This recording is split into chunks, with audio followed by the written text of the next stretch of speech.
Yeah, Mike.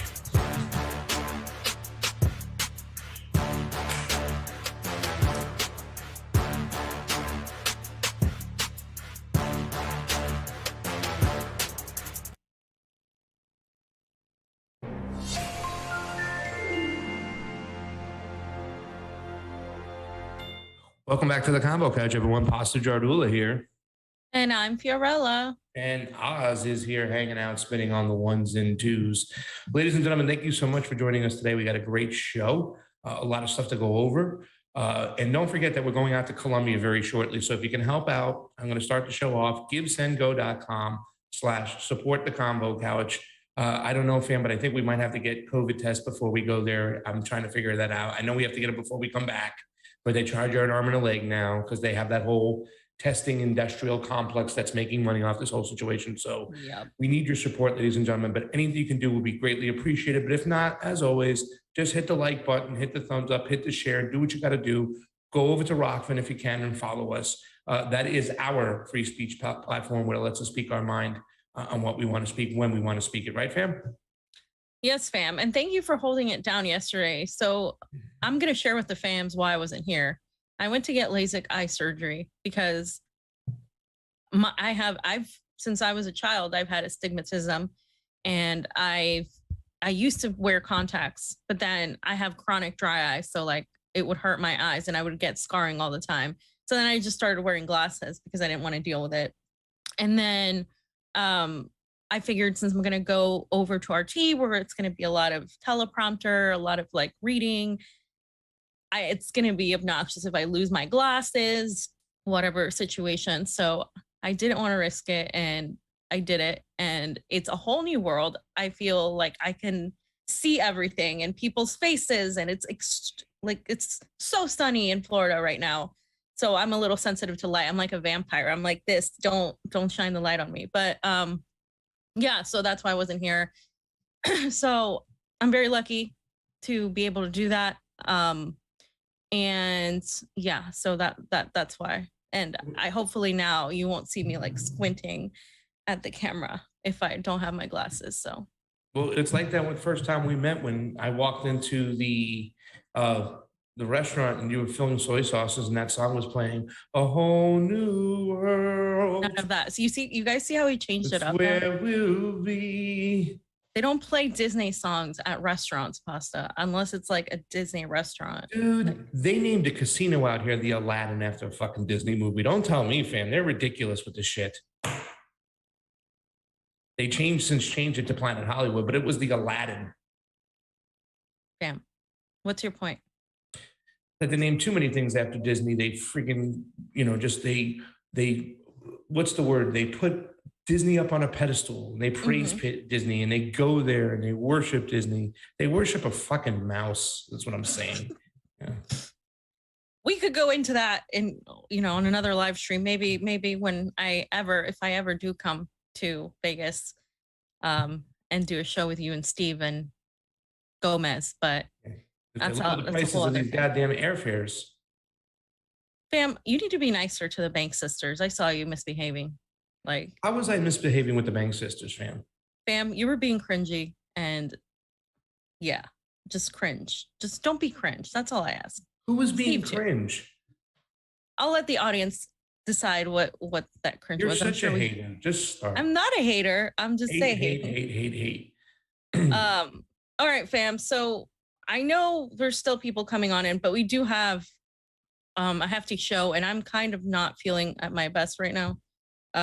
So I do kind of want to get started. Now, this is a big deal, what's been happening every single day with the US propaganda machine on this conflict between Russia and Ukraine. We talk about it a lot here because if we don't talk about it, the propaganda is insane. I had one of my friends text me, is it really true you're going to work for like Russian propaganda?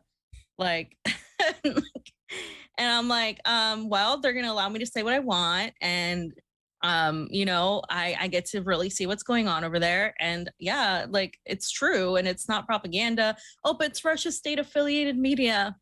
I'm like, well, the United States has this and that, and it's technically not. But, this whole thing where even people that, that know me and that are progressive and have these ideas, you know, that are sort of like on the left in the Bernie movement and stuff, are like thinking, wow, that's crazy. Like, this is propaganda, you know, are you going to be okay? Or are they going to allow you to speak?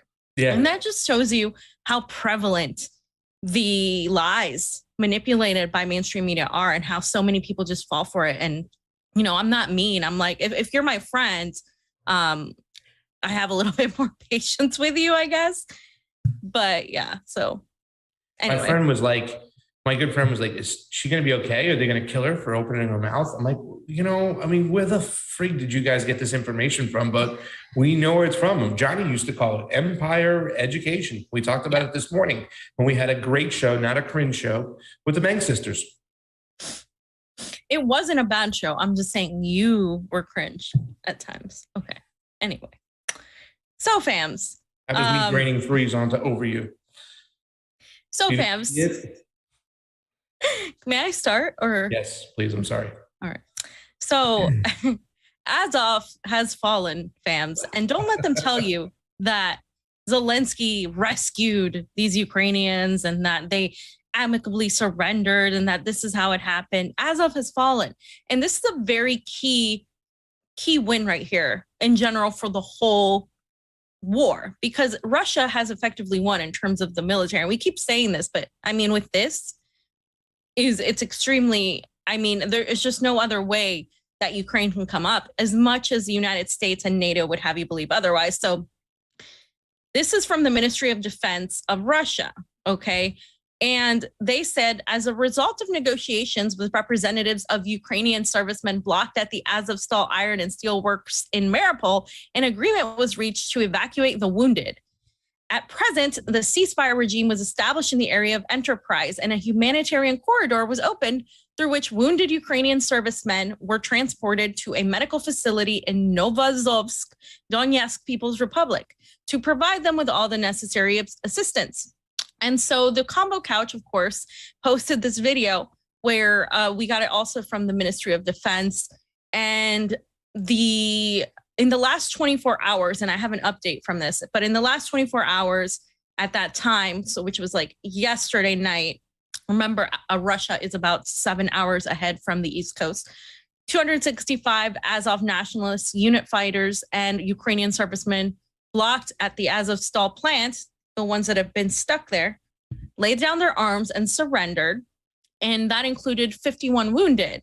And then everybody that was in need of medical assistance was sent to the hospital in Novozovsk, the Donetsk People's Republic. So let's go ahead and watch this video, and so you guys can get a look as to what that kind of looks like.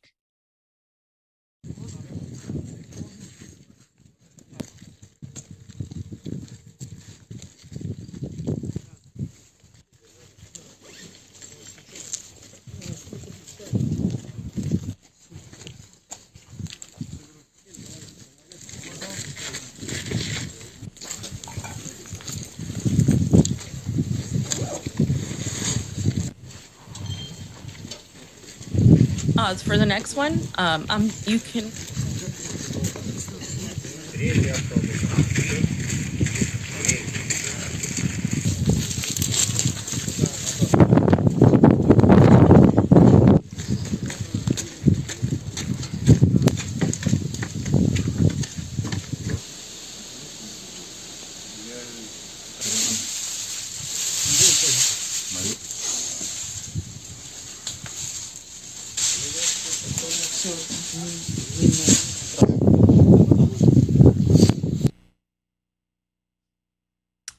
Fam, how many times does CNN show videos like this, MSNBC, where it's literally on the ground? Like, I mean, we don't even see this from our own military when they do things. It's selective and very framed, you know, in a certain way. And of course, we have Hollywood, and we know that every single movie is propaganda. Yesterday, my brother and my father and mother were watching Top Gun, and I've never seen Top Gun. I know it has a great soundtrack, but you know, new one or the old one, fam? No, the old one, because they watched it because they want to see the new one. And for me, I just was hearing some of the dialogue, right? And I'm like, holy crap, this is so accurate to what the United States military is. So you know the interesting thing about that movie, I know Trey would probably agree. If you go back and watch it, other than other than the fight scenes with the planes, either the simulation or the ones with the Russian MiGs, they're all just little 1 minute vignettes, like 2 minute vignettes at the most. It was like they were controlling Tom Cruise. He was young in his career. Same with Val Kilmer, who played, what was his name? What was his name in the movie?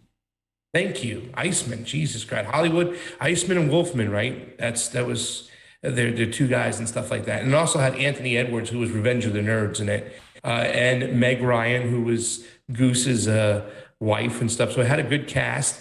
Tom Skerritt, Michael Ironside, all these great people. But it's like little 2 minute vignettes so they can control fam. It was like, okay, it's a young Tom Cruise. Let's just go little by little. So it's an interesting movie when you go back and watch it. Just a little nerdy movie thing to point out, by the way. Clearly, fam. And I know you're the go-to movie guy to remember all these quotes. So the next thing I want to show is a little bit more of this footage right here. I do want to show the update, right? Because now, and you can just go ahead and play the video, Oz.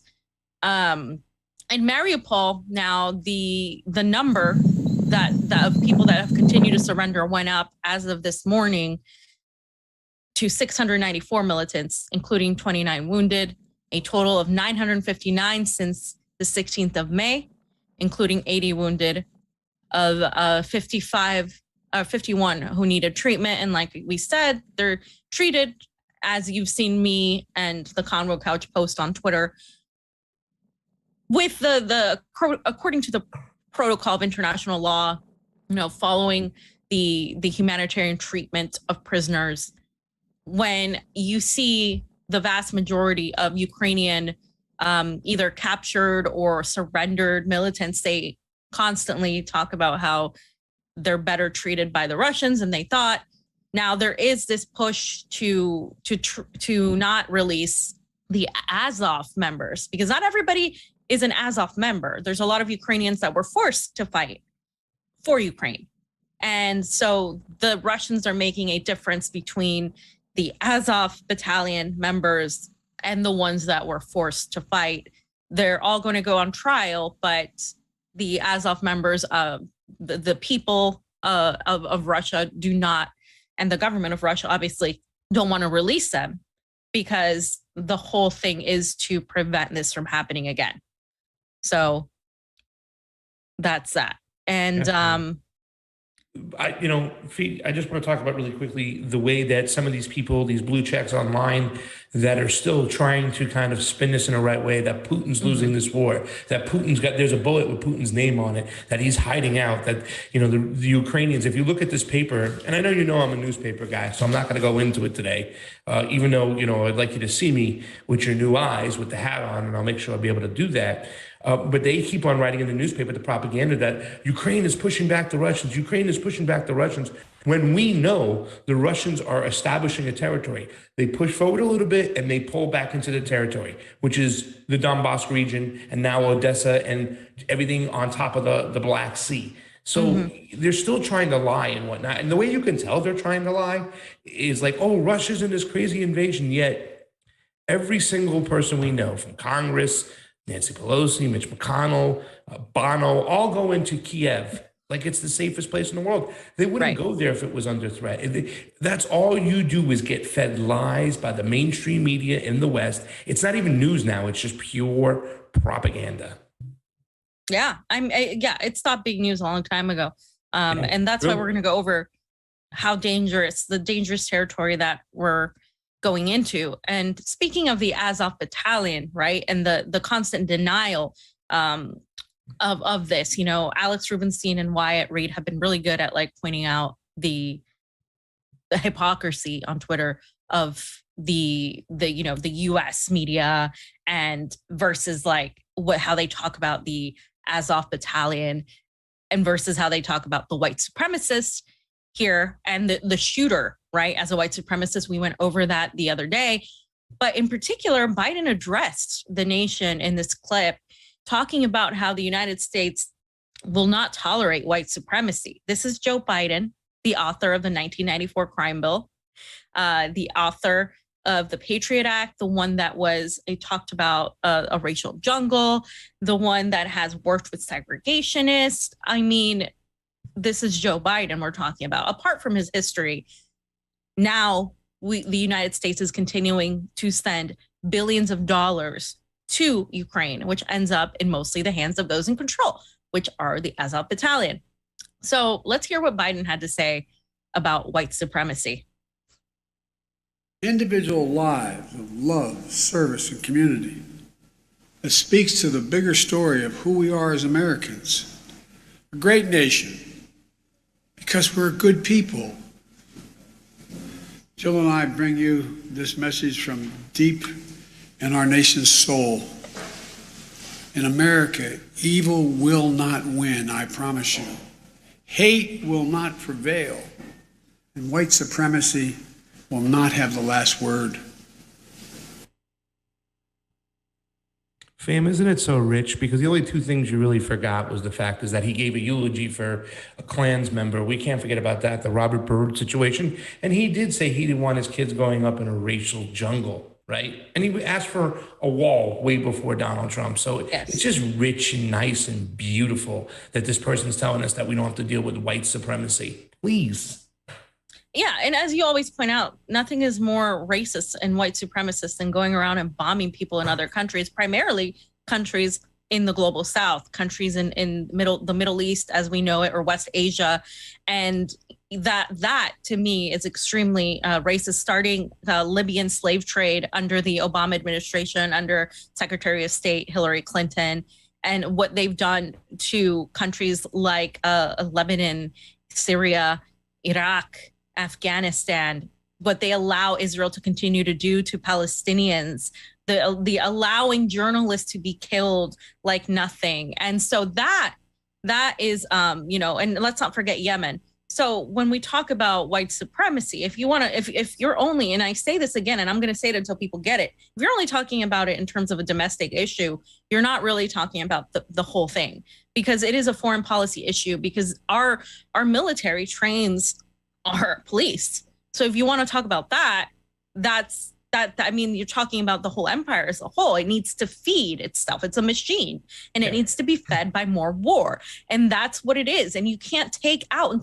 compartmentalize the issue of white supremacy as only an issue related to police brutality, as only an issue related to race, but an issue that is also weaponized by the empire to extract natural resources from other countries, and to, of course, manipulate any sovereign nation, right? Yeah. So I think Joe Biden's statement is obviously one of the most hypocritical things you can say. Yeah. It's a joke. It's absolutely just, I mean, you either laugh or you just you're just insanely angry at what he's saying. Yep. And you're absolutely right, fam. It's hypocritical at best, because you're not walking the walk to talk the talk. You know what I'm saying? Mm-hmm. Joe Biden is weaponizing it and using it, right? He's using it to disarm, because they came in right off the bat too, as well, with the white supremacy. Let's disarm these people. They want to divide, you know what I'm saying? They want to make sure that the conversation is, if you're not with us for here, if you're not for gun control, you're racist in a way, because it's killing, black and brown people, white people are doing this and stuff. I heard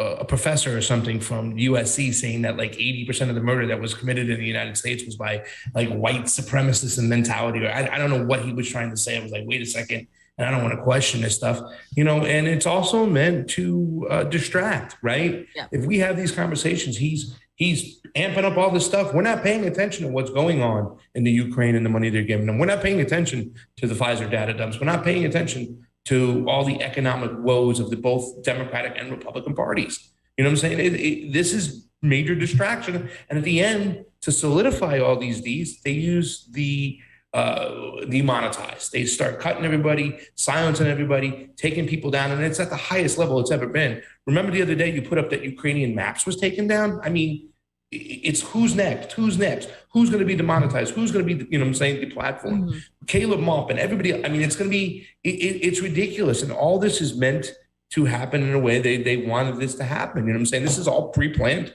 and they're just playing it out. And before I go on to the next, this next article that is extremely scary that I do want to talk about, we're going to have somebody on Somalia to talk about Somalia, because I haven't forgotten about Somalia.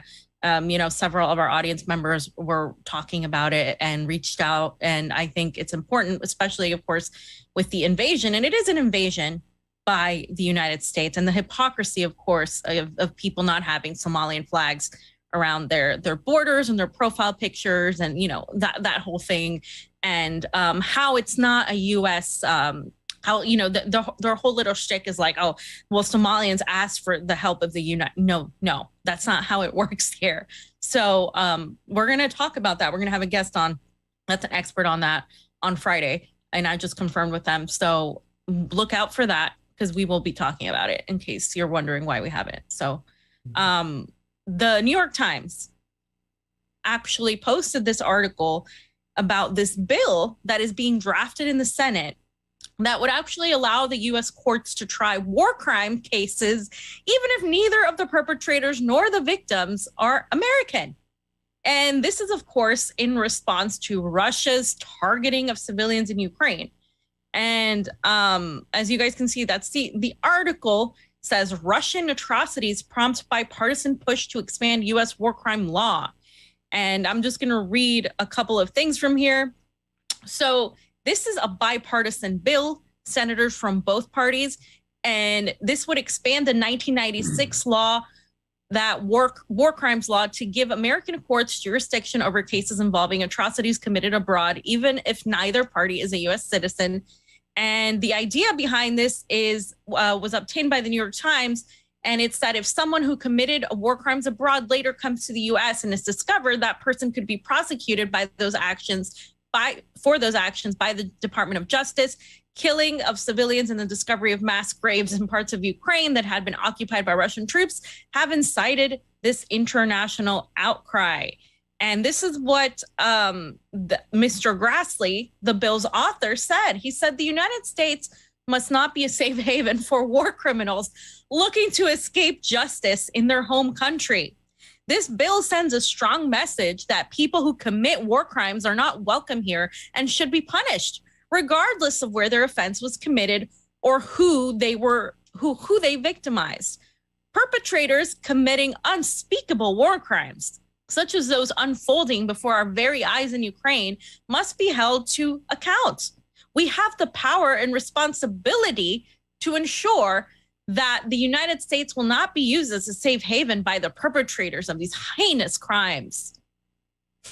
So, fam, just so you know, but before I get your take on this, Patrick J. Leahy, the Democrat from Vermont, who is considered by many a somewhat progressive Democrat, and Lindsey Graham shook hands for this bill, okay? And they co-sponsored this bill together. And they're lobbying their caucuses for support to pass it by unanimous consent and skip, once again, the committee of reviewing process of this whole thing. And this would, of course, this bill would also eliminate the restriction that Congress had that under the 1996 law that covered only instances in which Americans were the perpetrator of or the victim of the war crime. So it would eliminate any restrictions, making it so easy for them to do this. And it would cover any situation in which the offender is present in the United States, regardless of the nationality of the victim or offender. And it would also eliminate any statute of limitations on war crimes. So prosecutions could be brought many years later. Yeah. Bam. Yeah. Well, the thing that sticks out to me more than anything, you're saying it's going to be a quick, what do you call a floor vote or whatever vote? The same thing they did with the CARES Act, right? Where they don't want to have time to discuss this. This is something. No committees. Yeah. This is something that Chuck the Schmuck and Mitch McConnell going hunting rabbits. This is something that they agreed to just right now for this $40 billion. And Rand Paul stood up and said, no. We want to have a quorum. We want to get on the floor. Same thing that Thomas Massie did when he jumped in the car from Kentucky. By the way, congratulations to Thomas Massie. He won his election yesterday. So, He's been endorsed by Trump this time. Trump will just go where the wind blows. Trump is now starting to move towards the libertarians now, right? You know what I'm saying? Which I don't think he should move necessarily to the fiscal libertarians, but if he's going to move more towards the anti-interventionist libertarians, so be it. But this is to shield themselves, fam. This is what these politicians do. The other day when Ryan Christian was on the show, he was mentioning something. Well, you know, these politicians, we can argue that they're not elected, they're selected, and they don't work for us anyways. Mm-hmm. They work for their donors. So what difference does it make if they push these things through or they kind of like go into committee? You know, like what they did in New York, and instead of pushing a bill through, they just pushed it right into the regulations. This is what we're seeing in the World Health Organization. They're just going to put stuff right into the regulations. Well, by using this process, they don't have to expose themselves. They shield themselves. We should always, even if the system is broken right now, if it's any form of something that has to be out in the open where they have to debate about it and talk about it and whatnot, we should always push for that, because at least they'll be creating evidence, exposing themselves. Eventually, hopefully, we hope that a lot of Americans can wake up and see, and they're going to see what these politicians are doing. If they have to sit there and fight for a reason or give an explanation for why they're voting for this bill, as opposed to just whooshing it through really quickly without anything on the record, so be it. You know what I'm saying? So it's a form of transparency. And even though that system is broken as itself, we still need to push for that rather than this whole, oh, we're just going to skip. We're going to go right from committee to a voice vote. It's called a voice vote. Nobody has to come up here and argue why they want this. Nobody has to, argue against it. We'll just push it through right away. So this is something that's very scary. And it's something they've been doing quite a bit. The fact they did this stuff for the CARES Act and the Americans didn't go nuts. And Donald Trump, he was calling Massey what did he call him? An instigator, whatever he was calling. He was mad at Massey back then, and Massey was the only one going, no, let's get a quorum here. Let's get people on the record. Let's let them see our vote. This is some scary shit, and they continue to use this tactic time and time again. You have no friends in Washington. Right. So it's not just that the United States is trying to exert international jurisdiction over the free press via the extradition and imprisonment of Julian Assange, and to really show every other journalist and independent real journalist that is willing to put their life on the line to risk everything for the truth. They're not just trying to exert international jurisdiction over the press. They're trying to exert international jurisdiction over the way war works, international law in general. Yeah. And they're trying to bully people surrounding governments in Europe, of course, and NATO, it's his extension, to continue to do this. And of course, you're using the excuse of Russia's supposed war crimes when the documented witness testimonies show that the Azov battalion are the ones that have been committing them. But in spite of that, even if you do believe that Russians have committed war crimes, and I'm sure that happens on both ends because that is the nature of war, there should be a normal process to do this. But now the United States is trying to basically decide which way the war goes, control the entire narrative, control other countries and any sort of opposition to it. And so I think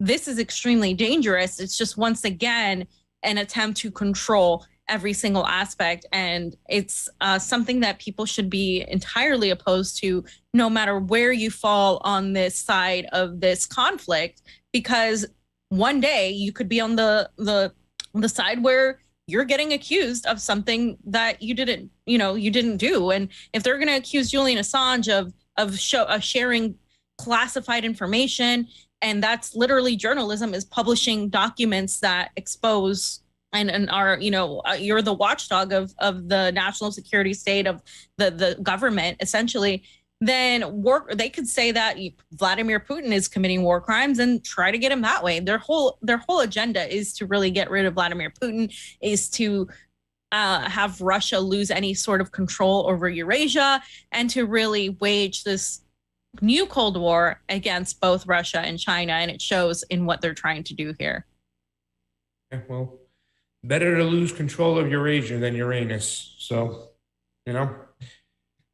Bam. This is what I mean. This is exactly what I mean. Steve would have got away with saying it's a dad joke and you would have said it's okay. But me, I say it, I get crucified. You see the double standard right here, ladies and gentlemen? You can see. Fam, you got anything else to say about this section? Because this other section is just as important, if not because You're talking about Azovstal. Did we move those videos in there? Did we get those videos in there? I didn't remember seeing them. What videos? The videos in 43 and 44. What? You had the MSNBC videos. Oh, yeah, those are later. We have them. Okay, got it. Just want to make sure, fam. My bad, Oz. Anything else on this section? Because No. this was just a recent chess move when it comes to Azovstal, right? The down the road chess game is going to be played by NATO and Russia and everything that's going on.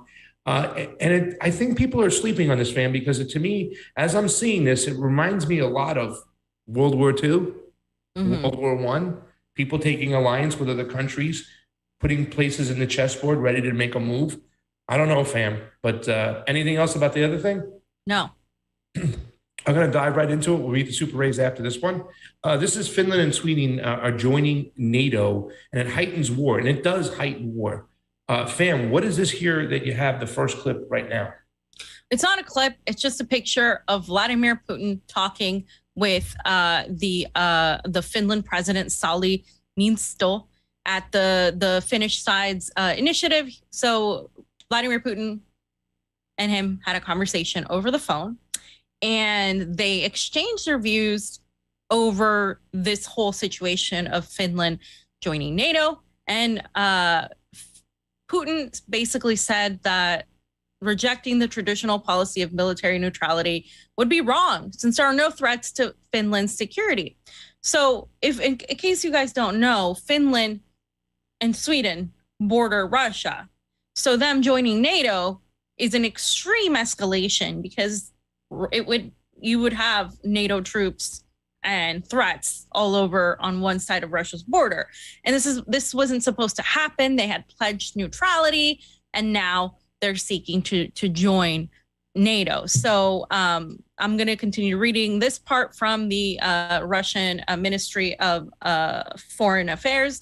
Such a change in the country's foreign policy would have a negative effect on Russian-Finland's relations, which have been built over the course of many years in the spirit of neighborliness and partnership cooperation. The president also discussed the situation in Ukraine. In particular, Putin shared his opinion of the state of the negotiating process between Russian and Ukrainian representatives, and said that the process was practically put on hold by Kiev, which does not show any interest in a serious and constructive dialogue. And this is according to the TASS report.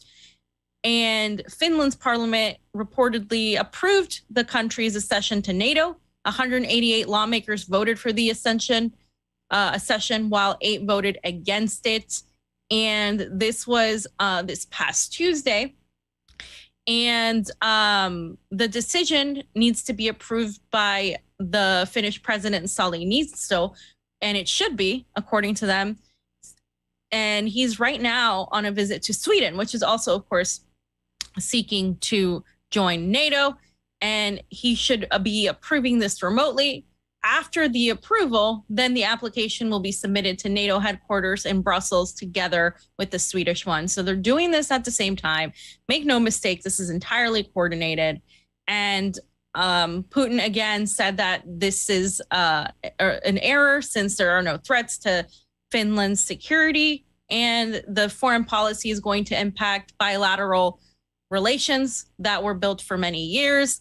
And it's just going to be obviously not a good sign in terms of the tensions of the war, because as you can see, look at this border right here that they share, and Sweden right there with it. So you have the this tweet. I think you put this up, right, Pasa? Yeah, I put this up because I also wanted to show the mentality of a lot of Americans right now, how they think this is just so nothing. Like they think that, okay, NATO letting in Finland and Sweden, it's nothing right there. And they should be F you, Putin. But this is bad for a lot of things, fam. But this is bad for trade. This is bad for travel. And it's also what we talked about with the title of this section is heightens war, because now you just have these countries making allies. And let me also say that the treaty that they had between Finland and Russia, who share a border, right? Mm-hmm. They share a freaking border near the Baltic Sea.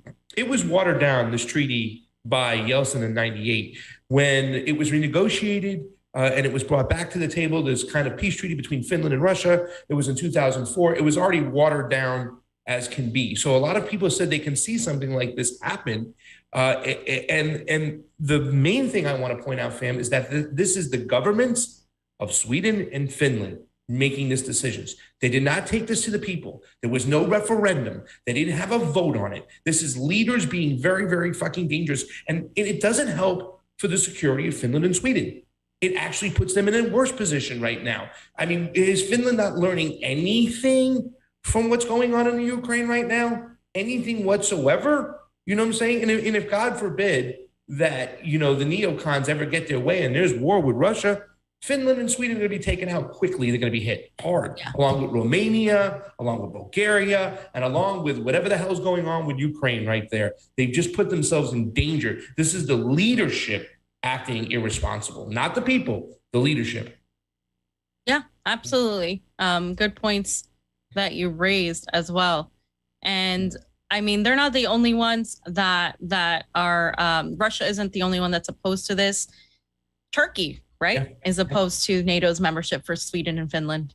Yeah, absolutely. Erdogan. But see, that's the thing, fam. Erdogan doing what Erdogan do. Right. He always gets something. He's not an idiot like the rest of these cucks in Europe, like like Italy and Greece and Germany. They'll bend the knee to these people, even if it hurts them and their economy and their own people. They don't give a damn. Erdogan always gets what Erdogan wants, or at least something for his vote.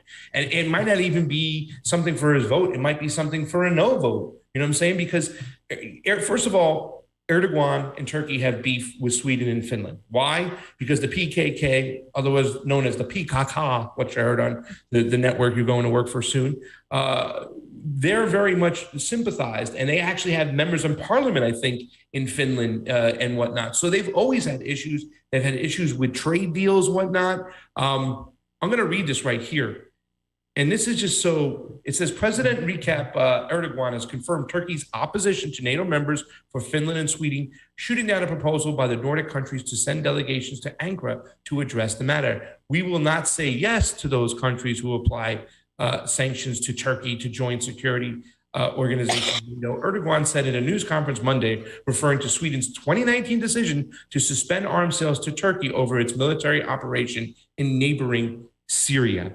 So Erdogan's going to use this to his advantage, fam. He's going to hold out and he's going to get weapons, or he's going to get money, what we call aid in this country, right? Yeah. Erdogan does this.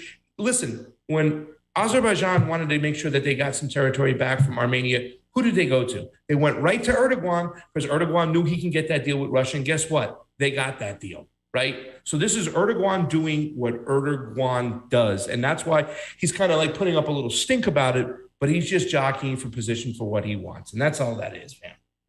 So, yeah. Did you have anything to say about that? Or should I just talk about this real quick? Because this is something right now that we should be concerned about. Go ahead.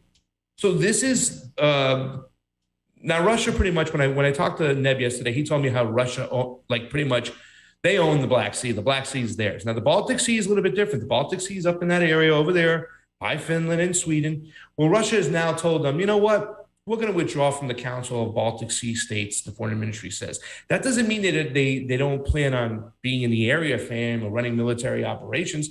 They're just not going to play anymore with Finland and Sweden if they're going to act this way. So it says, Moscow, May 17th, Russia has decided to withdraw from the Council of the Baltic Sea, the Russian Foreign Ministry said on Tuesday. In response to the hostile actions, Russian Foreign Ministry Lavrov sent a message to the ministers of the CBSS member countries, the EU High Representative for Foreign Affairs, and the Security Policy, as well as the Council Secretariat in Stockholm, with a notification of Russia's withdrawal from the organization, the ministry said in a statement. The decision does not affect Russia's presence in the region, fam, the ministry said, adding that the attempts to oust Russia from the Baltic are doomed to failure, as Moscow will continue to work with responsible partners, fam. So they just did it right there. They're just like, you know what? Hey, you want to play games? You want to play stupid games? You're going to win stupid prizes. We're not going to even talk to you anymore. We'll do what we want to do when we want to do on our territory. That is it. This is a major escalation, this whole NATO thing, that a lot of people are just sleeping on, fam. The whole meme with the fingers, like, fuck you, Putin, like, people have lost their fucking minds. It's like they haven't done their homework. They don't know their history, you know? Yeah. And they once again, they're underestimating Russia's seriousness. They're attempting to poke the bear continuously and try to get a rise out of Russia. But Russia just seems to be doing what they're doing and is continued on their mission to avoid war, but also to continue, you know, doing what they plan to do, which is continuing to protect Russia from NATO interference, to protect the greater expansion of NATO, and to maintain their relationships with China, India, Pakistan, and the greater part of Eurasia. They're also, as we're going to talk about in a minute, they're also expanding their relationships with the global South as well in general, including Latin America, as we've seen ourselves even in Nicaragua.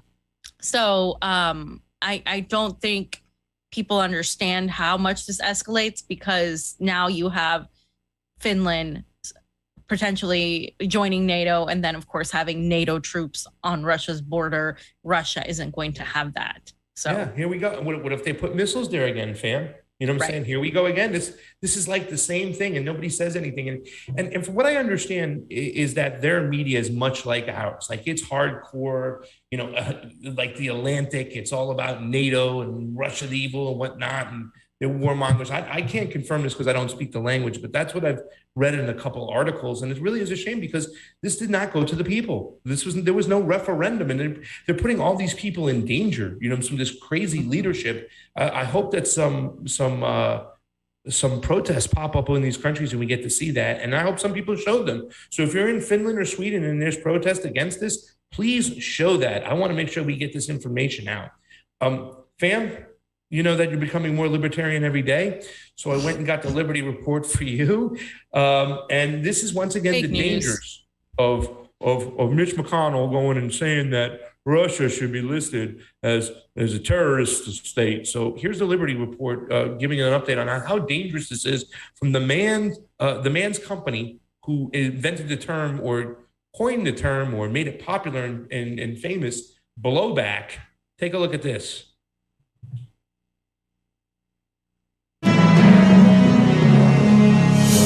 McConnell just got back from his little song and dance. He went over to Kiev, just like Pelosi did. Pelosi went, so he's got to go. Johnson was there from the UK. This is the sort of the thing. Bono and U2 were there singing in the subway for some reason. I don't know why. This is the thing you got to go through here, how you sort of cut your teeth and act like you're a real tough guy. But frankly, to me, this sounds like, on the surface, a kind of frustration and desperation. The sanctions have not stuck. They were supposed to be crippling. Yes, the ruble fell precipitously those first few days. Now it's rebounded and is stronger than it has been in years. The sanctions haven't hurt the Russians as much as they've hurt the Europeans and the Americans. In fact, I just drove by Buc-ee's on the way to get here. Gas is $4.15. I've never seen it that high here. Huge spike. So the sanctions on Russia have directly and indirectly hurt the U.S. and Europe more than they've hurt the Russians. And Americans do know that. We've talked about it at least twice on this show. Several different polls that have shown Americans aren't buying this is Putin's price hike. So it smacks to a degree of frustration and desperation. This seems like pulling out the nuclear bomb of diplomacy. We can put that first one up. Here it is on the Hill. We noticed it this morning. So he gets back from Ukraine, where he got an earful from Zelensky, no doubt. McConnell urges Biden to name Russia a state sponsor of terrorism. And on the one hand, you could say, well, this is kind of like the schoolyard. Let's call them a name. They're awfully bad guys. They're creeps. Let's call them something even worse, a state sponsor. You know, I was talking to our friend Phil Giraldi this morning, and he makes an important point. This is not just mudslinging and name-calling.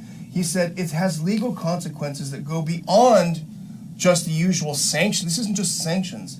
It affects travel, trade, diplomacy, and every aspect of the bilateral relationship. This is a designation that the State Department makes, and it's informed by several executive orders that kick in once this determination is made by the State Department that restrict things. And as Phil told me this morning, it will never return the relations to normal or even remotely normal once you've done this. Pam, your thoughts on that? Actually coming back, this These are the freaking crazy neocons we have in there. And this is these talks about, oh, you know, the Republicans are pushing for peace and whatnot. Not at the core. The establishment there is the establishment is the same on both sides. They're neocons. They're warmongers. They're freaking crazy. This is nuts over here. You know what I'm saying? This is when you see those newspaper ads that say, you know, the America should prove it can win a nuclear war. But you know what they're saying right here with this whole situation? And I think NATO realizes that they're not ready to win this war. They're not ready to take Russia on, right? You know what I'm saying? And a lot of people keep asking me, fam, why did Putin wait so long to do this? Well, I don't think Russia was ready to. That's what Neb told me yesterday. And I went back and I looked and I saw, and they were dealing with sanctions and everything that was going on. They had so many you know, the economy was going nuts, you know, and you know, Putin wasn't ready there. And, you know what I'm saying? It's just that it seems like NATO is setting themselves up for the future for when they are ready. God forbid these crazy guys can go just cowboy it like nuts, because they still have their bases all over the place. They're not, you know, pulling any of those back, fam. Yeah. I mean, the neocons are the same with the neoliberals now. I mean, they're one and the same. As you can see, everything regarding Russia and Ukraine has had bipartisan support. There have only been a handful of Republicans that have said no for various reasons. That number is increasing. It used to be far less than what it was recently, but there's not a single Democrat that has actually spoken out against this. And it's really telling to see that the Democratic Party, as in terms of the illusion that we're seeing, right, is far more of the warmongering party at this very moment than the Republican Party, because at least the Republican Party has dissenters. And that is very telling as to what's been flipping in the United States, what we've seen before happen, that at the end of the day, right in this moment, when we're talking about authoritarianism, when we're talking about the surveillance state, when we're talking about war, there is no difference between the Democratic Party and the Republican Party, the left and the right. As long if you're talking about war and the surveillance state, the vast majority of the old guard tend to go there. There are only a few that have spoken out, and at the end of the day, many of them are still taking money from the defense industry. Many of them are still, you know, picking and choosing when they speak out. If it's against China, they're all for it. You know, people like Marjorie Taylor Greene and others. So it really just shows you that we don't have really representation in Congress, and that the path towards change is not through the electorate anymore, because they're doing things without any sort of discussion or representation or display to the public. They're just deciding to, you know, have this international war criminal pursuit. They're trying to do everything without even having a normal vote. So then what's the point of representatives if they're going to unilaterally just decide that we need to continue sending more money to Ukraine, regardless of what the American people think, regardless of what some of their own members think? Yeah. So military aid, fam. Yeah, so Oz posted this, and I think it's important we lay this out, right? Because this is a graph from the Oz. I'm not sure where it's from. If you just let me know. This is the U.S. military aid to other countries. And according to this graph, Israel receives the most, as you can see, $3.3 billion, Egypt at 1.3, and Jordan at 0.51. Ukraine has exceeded everything. Only like from February 24th to May 6th, Ukraine has exceeded 3.8 with $3.8 billion in the fiscal year of thus far. So like it's insane to me that people are not protesting in the streets for this. And Oz, did you want to like talk about this one right here? 41. No, Come on, Uncle Oz. 41. Yeah. This is. I've been making this case ever since this whole Russia mess started. How would the United States respond to our borders on Mexico and Canada being littered with military bases from? Right. I mean, it's a no-brainer for us old folks. Right. That's common sense. We would lose our shit. I mean, they lost their mind with the Cuban Missile Crisis. So exactly, it's just basic. It's so simple, to quote Obi-Wan. Sometimes the most obvious is the least suspected, and this is it right here. So there you Right. go. So Iran wanted war when they were surrounded by the US and NATO military bases. Russia is the aggressor with all the surrounding military bases. And now, of course, when you have Finland and Sweden, it's going to exacerbate the situation, as we said. And then you have China, of course, and now they're pushing Taiwan into the picture. So again, this is escalating. I do see, unfortunately, a world war in the future, just based on the fact that the shift is happening, and the United States does not want to lose in this case, right? Everything that's happening. So we're almost done with this section, but this is part of this whole NATO situation. I want you guys to take a look as to how the mainstream media talks about Azovstal, but also NATO, and how they frame everything as to how Russia is losing, that Russia is really in a vulnerable position, that how dare Russia not be happy with Finland and Sweden joining NATO. Like, oh my gosh, look how awful they are. This is scary because this is what most Americans of a certain age watch. Now, the good thing is that younger people aren't really watching this. The bad thing is the State Department is already watching them via, of course, BreadTube and via Twitch, via the TikTok, and their own little influencers that they're putting with talking points there. That's the problem. And that's why, like I keep saying, like, that's like the next thing I want to look at is doing these smaller videos that I've been doing and trying to put them up on platforms that have quick, that can be viewed quickly, like Instagram and TikTok and stuff. And hopefully, I can do this more. And I think all of us in independent media should fight back against the brainwashing of Gen Z, because it's also happening. So let's go ahead and play the first part of the video, and then we'll discuss, and then we'll play the second part. 200 soldiers, some seriously injured, were evacuated yesterday to Russian-controlled territories. Ukraine's military says, per an agreement with Moscow, those soldiers eventually will return to Ukrainian-held areas. President Volodymyr Zelensky says the move was to, quote, save the lives of our boys. Ukrainian officials say they still are working to rescue the remaining soldiers, although it is unclear how many more remain inside. The evacuation of the fighters marks the end of the longest and fiercest resistance of the war so far. Meanwhile, the United States Senate soon could give final approval to a massive $40 billion aid package to Ukraine after voting overwhelmingly yesterday to advance it out of debate. The 81-11 vote sets up a final vote later this week. All no votes came from Republicans.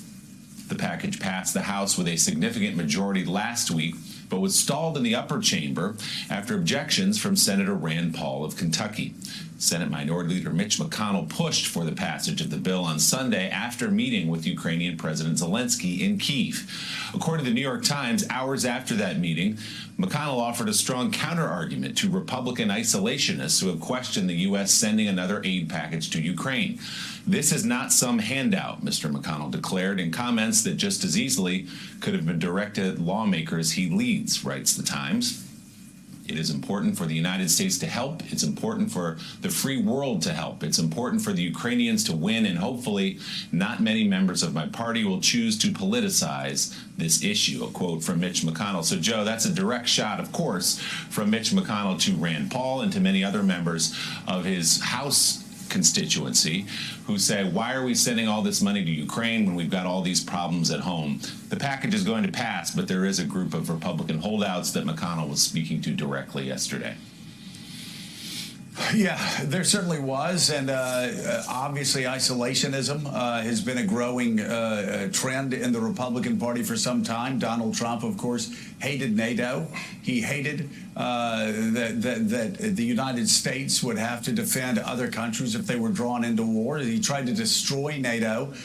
You had staff members chasing him around Europe when he was going from meeting to meeting, trying to get him to say that he actually would, the United States would be there for other members of NATO. Eventually, they forced him to say something, but there's no doubt he was an isolationist. He pulled troops out of Syria, 2,500 troops. It was tragic. He was always skeptical of expanding NATO.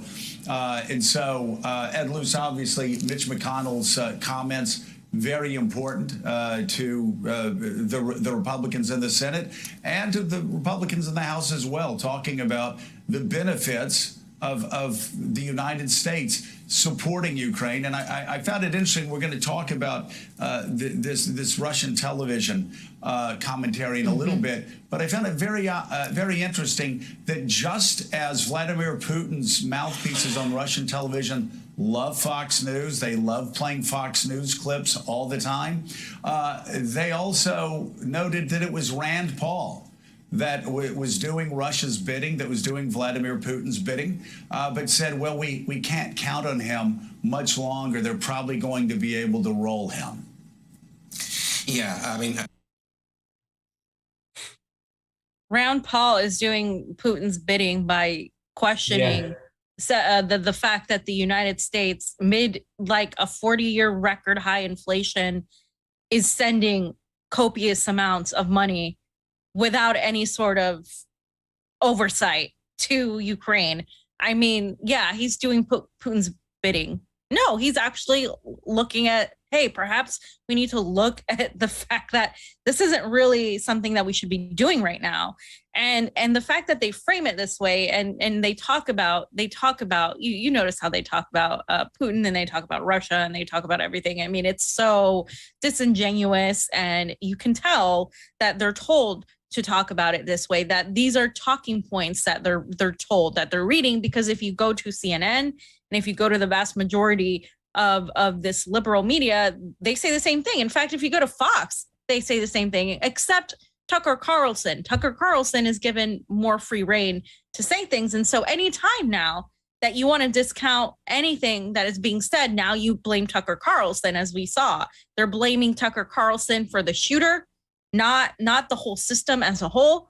They're blaming, they blame Joe Rogan for the whole COVID stuff and the misinformation. They blame anybody that they can tie to Putin, to Trump, to any of this, so as to discount everything. And that's what these people do online to us. They say, oh, so you're an RT mouthpiece now, blah blah blah. How much is Putin paying you? Are you're a Russian asset? And those are serious accusations. To say somebody is an asset of a government wasn't something that people just used to say lightly. Like it's a serious accusation. But now it's become like, oh yes, if I don't like what you say, you're funded by the right wing, you're funded by the Kremlin, without any evidence whatsoever. And he's the former right winger in Congress that got thrown out for just look up what Joe Scarborough did with his intern and what happened to her. I'm saying, like that. Joe Scarborough is a piece of human poo-poo. And it's the conditioning that just drives me crazy, fam. Now, this is to a liberal audience on MSNBC, and you got Mika folding her arms like she's so upset that they did this. And, isolationism was a problem within the Republican Party. Like, hello? And they're conditioning progressives and leftists to think that it's okay to intervene, that there's a morality behind it, that we have a human moral right to go do this, and we need to do this. We need to stop Vladimir Putin for messing with the gays, or we have to stay in Afghanistan to protect the women. And they're completely conditioned to do this shit. And like you said, fam, to go over and say this stuff, doing the work of Vladimir Putin, right? And once again, when it was Donald Trump trying to push through the CARES Act, which he did, Trumpers out there, it was Thomas Massey, a fucking libertarian from Kentucky. And when it was them trying to end the Afghani war, it was Rand Paul trying to cut the funding and get them out. And now here it is for holding it up. It's got to be Rand Paul. The progressives should be fucking ashamed of themselves. I don't even know how these people can look themselves in the mirror. Some of these assholes we know putting the Ukrainian flag in their bio and putting stuff up on, we have to stop Putin and whatnot. They're literally becoming tools of the security state, of the military industrial complex. It's all one, and they're all getting played, fam. They're getting played, and nothing is more dangerous, as we've seen with the Trump derangement syndrome, with the COVID derangement syndrome, than people who think they're morally right. They're so convinced that they're morally right and they're righteous about it, and they're actually in the wrong, but they believe themselves to be morally superior. And so they act in this very religiously like fervent type of manner, where they silence anybody that disagrees with them. And that's where we're at right now with the vast majority of the left. And like I said, it doesn't matter at this point, because what the left has become greatly, or what was known as the left in the United States has become, is, to me, not the left, but also is, if that's what it is, then I want no part of that. I mean, that's not what I as an anti-imperialist would stand for. It's, it's like they're weaponizing their emotions to try to get them to support war and to manufacture consent. And this is an intelligence operation, as we can see it. Now, this other part talks about more about the whole situation with Finland and Sweden and NATO. Let's go ahead and play it out.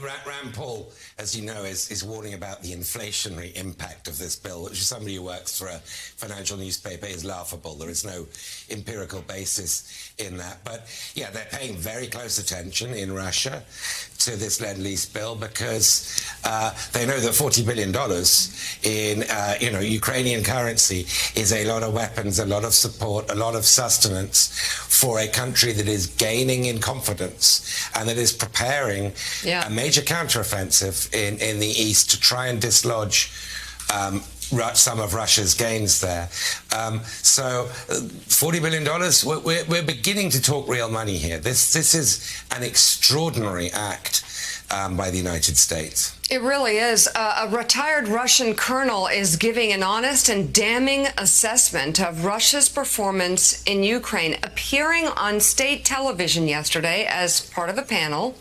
He said Russia's invasion of Ukraine is not going the way the Kremlin is portraying it. He also said the global isolation his country is facing is more daunting than Russian leaders are letting on. The colonel downplayed President Vladimir Putin's threats against Finland, calling on the Russian president to avoid, quote, saber rattling over its application to join NATO. He said it's such a poor tactic that it's almost, quote, amusing. The former colonel also urged viewers to not accept the Russian state's narrative about the war. He criticized the logistical failures of the Russian military on the ground and dismissed Russian claims of low morale in the Ukrainian army. He said Russians should not, quote, take information tranquilizers. Ed Luce, that seems like perhaps somebody's point of view on Russian state television and not something that came from above. That seems pretty damning toward Vladimir Putin. Yeah, and the fact that, this guy's got standing. Right. He's not a peacenik. What do you make of this? I think it's a sign that Putin isn't controlling the narrative at home. I mean, it's clear that the broadcast is generally censored. It's generally propaganda. Mm-hmm. Print has been a bit more freer in Russia. Mm-hmm. But what most people see has been Goebbels-esque in terms of the pipeline of lies about Ukraine and about this denazification campaign. So the fact that you've got somebody this respected, and he is, I've asked about him, he is considered to be a pretty important, credible figure, can say this, is, I think, a measure of Putin's lack of control over the narrative, even with all the propaganda he controls. Susan Page, is that what you're finding? And can you believe this is where we are after more than 3 months of war, that we're in a situation where Ukraine is getting some real money because they've earned it, because they've shown they can stand up to the Russians. Putin is being, in effect, criticized by a respected analyst on his own TV show. Sweden and Finland are joining NATO. I mean, this is not the war that we expected to have. No, it's not. And I will say, Joe, was the explanation for Sweden and Finland joining NATO apparently some needed. I was watching lots of different types of coverage last night, and there were all these damning questions as to how in the world they could be allowed to join NATO, because this, of course, will create a bigger problem. Yeah. Well, I mean, my God. My God. I know. Finland and Sweden and NATO. Finland with an 860-mile border with Russia. Finland with a great military. Sweden with a great professional military. The coverage, the protection they cover for the Baltic states that are on the front lines and have been fearing. Fam, is it me, this whole bullshit propaganda in which they speak of? Am I not seeing DPR and LPR flags being raised all over the Donbass? Am I not seeing Ukrainian soldiers whisked into in handcuffs or captive going into a bus and being transported? I mean, I must not be seeing this, fam, and you must be going to work for this propaganda station that's actually somehow showing us all this stuff with our very own eyes, just tricking us, fam, because it's all just shit made up according to these assholes. And all you need to know is that the douchebag from the Business Insider, tell you about the Business Insider writing about shit. Yeah, the Business Insider is writing about foreign policy. This is where we're at, ladies and gentlemen. This is where we're at. The scariest part to me was when both of the commentators were saying how now we're talking real money, $40 billion. Are you serious? Oh, and then the lady at the end, oh, yes, Ukraine has earned this for standing up to Russia. Yeah. Like, what are you talking about? The other dude is gaining confidence, fam. They're gaining confidence too. It's like, what? They've earned this? They have to justify this amount of money that the American people could use in so many ways being sent to Ukraine. And of course, the denazification. They completely dismiss the very real threat of the Nazis in Ukraine that we have been arming and supplying and defending for the last 8 years that have committed atrocious war crimes. I mean, they completely dismiss that and then make it about, how dare Russia be mad because, Finland that shares a border. They're so scared. They've been keeping up. They've been having to deal with Russia and Putin. So now they're standing up and they're saying no more. I mean, they flip on this. And by the way, which I think it was extremely contradicting, they're saying that Putin doesn't control the narrative, right? That Putin's not in control. So if Putin is a tyrant and an oppressor and nobody's allowed to say anything, you're also saying that he's also not in control of the narrative. And you're saying that somebody is allowed to speak out against him and it's okay. But you're also saying that Putin is some sort of dictator and that you're not allowed to speak and that there's propaganda only. So which is it? Because they contradict themselves entirely in that whole segment. It makes zero sense whatsoever. And this isn't like, oh, you have to love Putin. This is just like what it is. Like either Putin is a dictator that doesn't allow any countering points to him and to the government, which is false because I know people who have worked for RT that are not a fan of Putin. So that's entirely false. But either that he is or he isn't. Like they try to like twist it in a way, and they do all this mental gymnastics where what they're saying doesn't make any sense because they're contradicting each other one sentence after the next. And really, it's just they talk about propaganda when you're literally the network, one of the two networks that has the most spooks and the most corrupt anchors and the most corrupt commentators and analysts in the entire country. Oh, hold on, sorry. Hello? Yes? Fam, it's Satan. He says they have a suite open for Mika and Joe in hell right now, and it's available for them. Can we get that message to them to let them know that that's where they belong? I don't know what to say. I mean, that is just... I hope, no, these people are warmongering pieces of what. Sorry. And it's like Leonard Trust Fund said, not only do we have a bunch of politicians and leaders and lawmakers that are psychopaths, we have a bunch of people who work in the media that are psychopaths that go just right along with them, fam.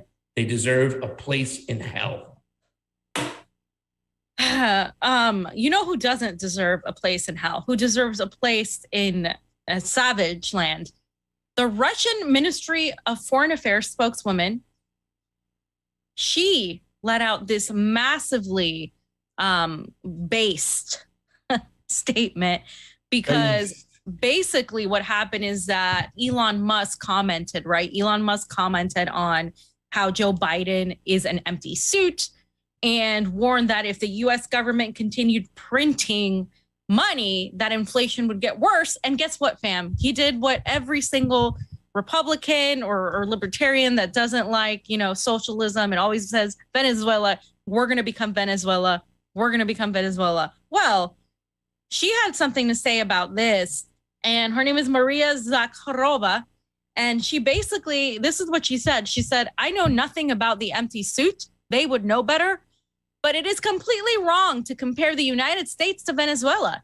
The United States has caused all of Venezuela's troubles, while the United States is solely responsible for all its own problems.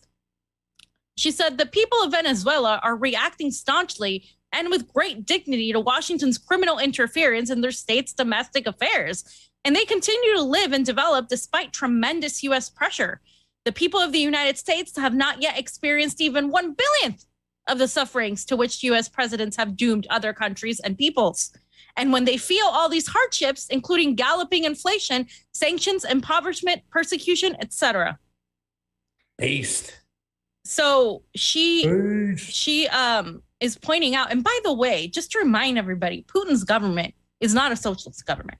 It is more of a center, right-leaning, conservative-leaning in terms of social issues, right? Yes. Nationalist government. It is not a communist government. It is not a socialist government. It is not a leftist government. It is a government that has opposition both on the left and on the more globalist type of demands from, in Russia that want to be like the US. So of course, there is a faction like that, just like there is in every other country. But the fact is, fam, I wanted to mention this because I talk about the alliances building up, right? And we're talking about these alliances. Not only are they happening in the East, but they're happening in the global South with Venezuela, with Iran, with the people of Nicaragua, with Cuba. You're talking about perhaps AMLO going in there. And you're talking about these, that's why these elections in the global South are important because of this, because now you're seeing people starting to take sides depending on where, they see where this is going. And so I think it's important to note, because this isn't, she's stating a fact. She's not saying I want socialism in Russia. She's simply saying, wait a minute, comparing the US to Venezuela doesn't make any sense, because Venezuela's situation economically was drastically caused by the United States sanctions. And no leader in the United States has said that. No leader in the United States, but in Russia, listen, they're able to say that. It's, to me, it just shows you which nation is really the one laying it all out there at the very least. The two countries that are, and this is what I'm saying, when it comes to foreign policy, it doesn't make a difference what your ism is, because, Norway, Finland and Sweden, they're democratic socialist countries. Right. So it's just, what I'm saying? It's about the economics versus the foreign policy and the imperialism and everything else that goes into play. And I do want to just point out, fam, because yesterday that show with Neb was so interesting and intriguing. Me and Neb got to talk at Alex Rubinstein's wedding about, why it was so important to go back and understand what went on in Kosovo, because, and this is something I've been kind of paying attention to a lot, because when it comes to the whole Great Reset situation or what's going on, a lot of people think that Putin is kind of going along because it was a part of it, that he was part of that whole clan that really helped the Clintons kind of buy off Yeltsin. Whereas if a lot of people say no, is that obviously he worked for the administration and he was offered to take over several times and be a prime minister and whatnot, and he denied it. But from what happened in Kosovo, that's the reason why a lot of people, the hardliners in Russia, were like, you got to get out of here. You have to resign, Yeltsin. And they picked Putin because they thought that he was the one that can restore any type of, nation as far as the Soviet Union and what they'd fallen into, which was now the Federation of Russia. And that's why they picked Putin. And a lot of people ask that question, well, why did Putin wait so long to do this in the Ukraine? And I kind of state, well, this is what I was told by Neb. He wasn't ready. I went back, I looked at the state of affairs. They had these crazy crippling sanctions that they weren't ready. But there was a lot on the line there, because Yeltsin had screwed up in Kosovo and he was removed, that Putin had to make the right move when it came to the Ukraine. You know what I'm saying? But as their economy grew, they dealt with the sanctions. They were able to have this collectivism, fam, and kind of build within. They make fun of the whole Russian cheese thing, right? But that's what the way responded to these sanctions, and they built their nation up strong with their own natural resources. So it's a different Russia today. And it's really kind of crazy to think that NATO right now can take on Russia in their backyard. They can't do that. And they found this out the hard way by falling on their face. So all this bullshit and propaganda that you hear from Mika and Joe and this is a country, fam, that's gaining confidence. And now we have to give them real money. It's a fucking joke. It's a joke. Fam, super rays. Okay, so let me read some super rays. Oz, just so you know, I did what I always did. In slide 56 and 57, I added a couple pictures. Thank you. I love you. Guys, here's the question right now. We have 121 people hanging out in the Rockfin chat. And I love the fact that you guys have helped us make a home away from home, allow us to speak our voices on Rockfin. That's great. But how do we have 122 people and only 54 thumbs up? Just like it. Fams, come on, help guys. us out. You got to keep us in the game. And hello to our one troll here today. Thank you for the thumbs down. We do appreciate it. I like the fact that, just like getting rid of the dislike button on YouTube was all to hide what what Joe Biden and Fauci were doing. Yeah, they don't hide over here at Rockfin. Game.film says, fam, love you. Thank you, Game.film. We love you too. Jim Garrison, how you doing? You want to play stupid games? You win stupid prizes. That's what, yeah, you better believe it, Jim Garrison. Mickey and Morning Blow. Cop shills 100%. Jim Garrison says again, why don't you trust a single word coming out of Mika's filthy mouth? Maybe because she's got her arms crashed and she's all pissed off. And Arthur Carter also joined the party and left a Super Ray contribution. Thank you, Arthur Carter. It is always appreciated in the house. Everybody hit that thumbs up. Thank you to all the people who are hanging out on the YouTubes over there. We have 231 people. Jilly Love, of course, holding it down. Where's my Lucky Burrito? Is Lucky Burrito here? I haven't seen her today. I love you, Lucky Burrito. Love you, Steve Cutler. You guys are amazing. Steve McCormick, AG, Badman Light. Thank you so much. Robert Hickey hanging out. Matthew O. Bill Bradley, old school Bill Bradley. Dollar Bill Bradley. William Wallace, fam. I love William Wallace. Friendly Brilliant, how you doing? It's good to see you. Love you. All these cool ass people hanging out at DC, on the YouTubes. Guys, get on over to the Rockfin if you can. Sign up over there. Ruth, I love you, Ruth. Just want to say hi, Ruth. Got to see Ruth in LA. It was amazing. Ruth has always been the Gazette. Go check it out. David Martin's here as well, fam, guys. Like, share, subscribe. All the fams are here. Fam, by the way, do you know that Colombia is the only country in the global south that's part of NATO? I believe it is. You're right. Let that sink in. Yeah. The number one weapons recipient in the global south, Colombia. That's why our presence there won't be a cakewalk, guys. So fam, so the next two sections, guys, you need to, especially the last one, because I don't think people have covered the last one.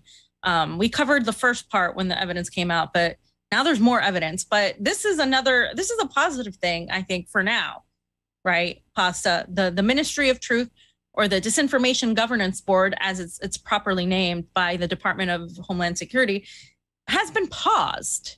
And Nina Jankowicz has resigned. We should have named it the section Scary Poppins Gets the Boot. Perhaps. That sounds like a Steve title. Scary Poppins Gets the Boot. That's what we should have called it, because it is a Steve title. See, he's rubbing off on me, fam. What did Primo say? Rubbing off on you. So Primo Radical had something to say about this. And let's go ahead and pull it up. Let's see. So Primo Radical said, breaking, the Biden administration has reportedly paused the Department of Homeland Security's Disinformation Governance Board.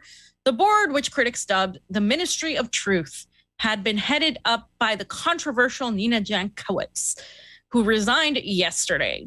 So Wow. he put this out on Twitter. And by the way, if you haven't seen the interview I did with Primo Radical, you guys should check it out. It was actually great talking to him. We talked. When did you do an interview with Primo? How do I not know this? Like last week, fam. You didn't even tell I'm me. busy. See, There's fam, so much you yelled going at me on. for not telling you, and now you didn't tell me. You did Primo. That's Yes. awesome. So check that out. There were some Patreon questions he did that I answered. So that was cool.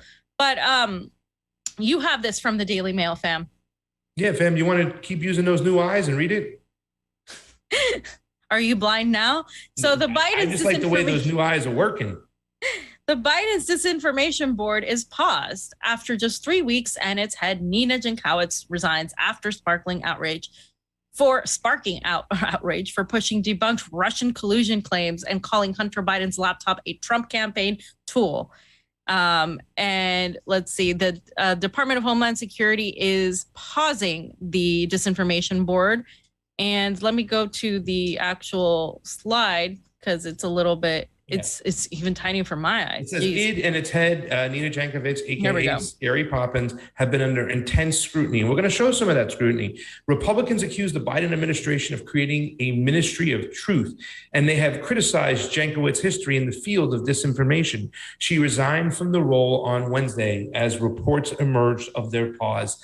Yeah, you got the boot, girl. I would really like to see a press conference from her, and I wonder where she's going to surface, fam, because once they get rid of these people, they pop up somewhere else. Just ask Debbie Wasserman Schultz. She got a promotion.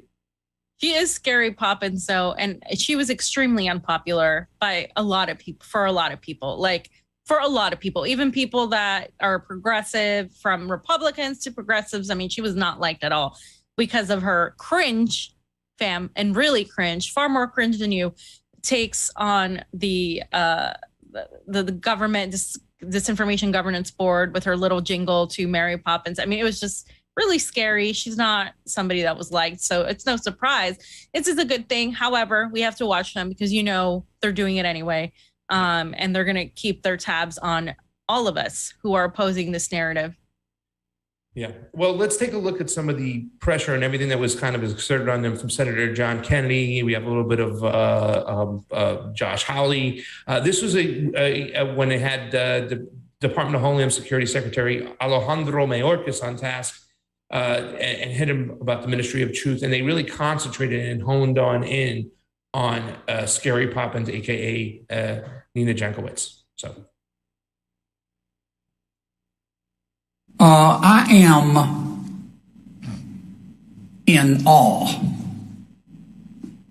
of Ms. Jankowicz.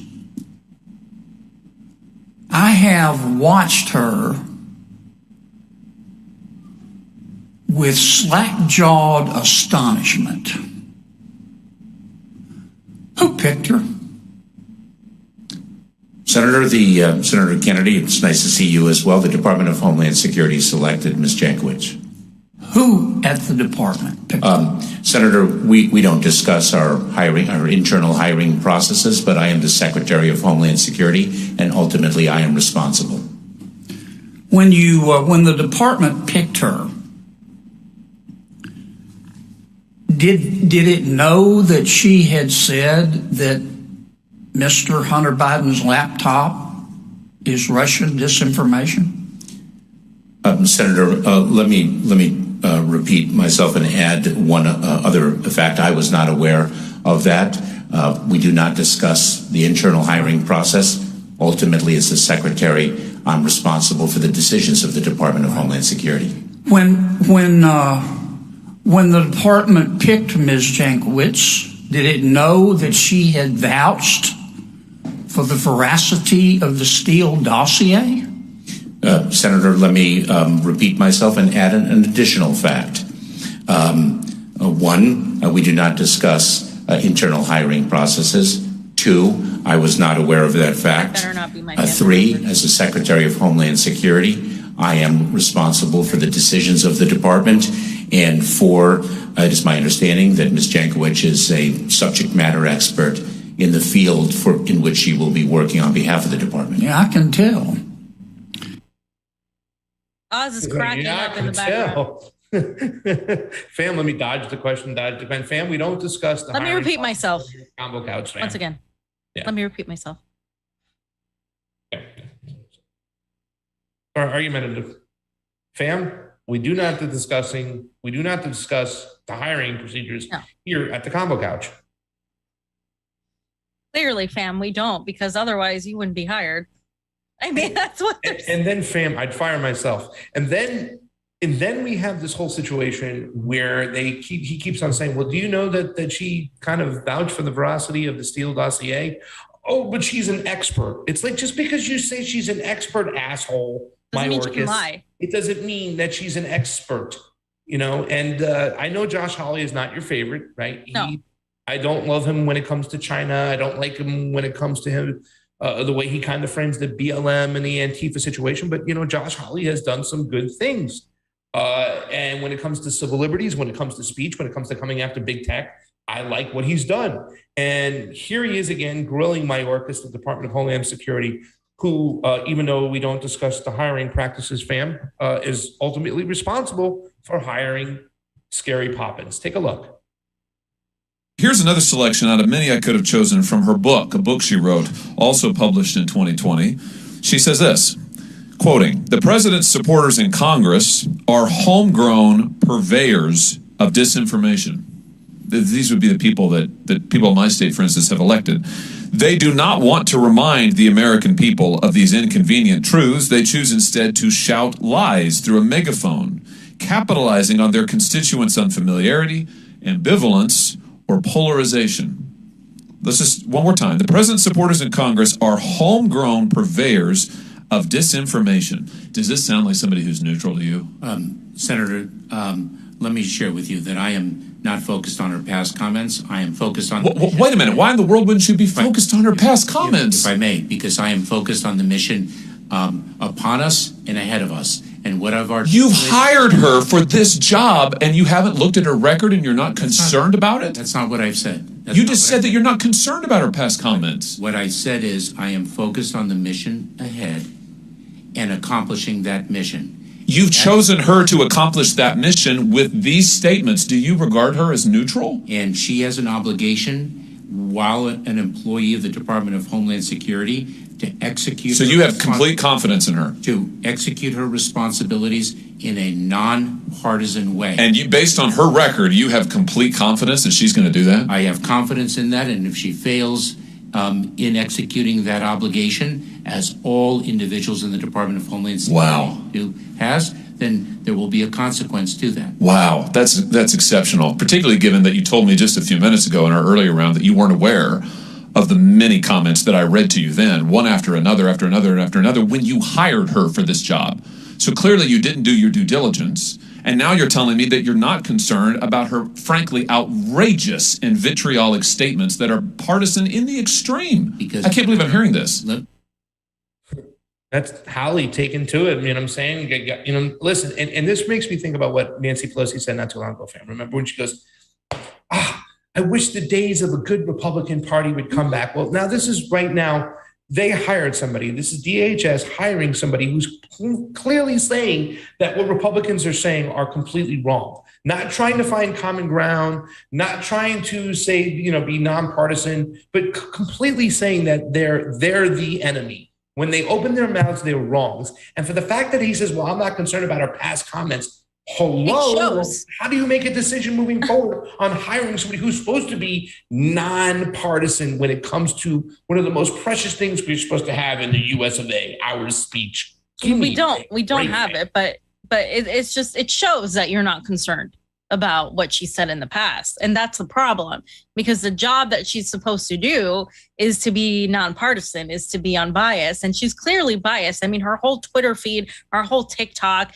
And of course, that's why she resigned, because she's brought a lot of negative PR that they couldn't really get around, because all her statements are there for everybody to see and look at. And she's so polarizing that not everybody from Republicans to progressives don't even like her, didn't like anything that was being proposed. And ultimately, Alejandro Mayorkas, as you said, is the one that should have seen that. And it's a bullshit lie that he didn't know about it. In fact, she was put there because of her beliefs. And that is what the American people should know, that she was put there for that specific reason. It's not that they overlooked it. These people aren't idiots in that respect. They know exactly that who she is and who they're hiring. And somebody like me or like Pasta would not be hired to do that position because of our beliefs. That would be more fair. But somebody like her, of course, is hired in spite of having those beliefs, but not just in spite of those beliefs, but also because she had them,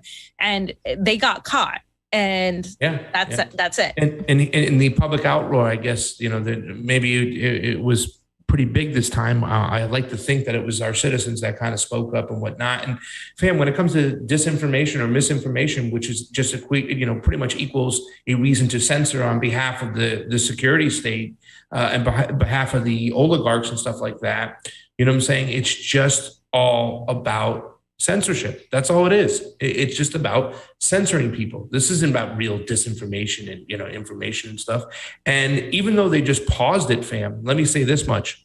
I'm going to say to my Joe Biden voice, what they're going to try to do is unpause it in the middle of the night when nobody's looking, when they try to distract you, and it will be back in play. So you know why? So they can censor more, fam. Agreed. What'd you say, Oz? Couldn't hear him. By the way, here's Mayorkas on CNN not too long ago. And look at this little smirk this little schmuck has. And he was so confident in her work, fam. How confident are you that you had a shorter lifespan than CNN Plus, the streaming service that got shut down in a fucking month?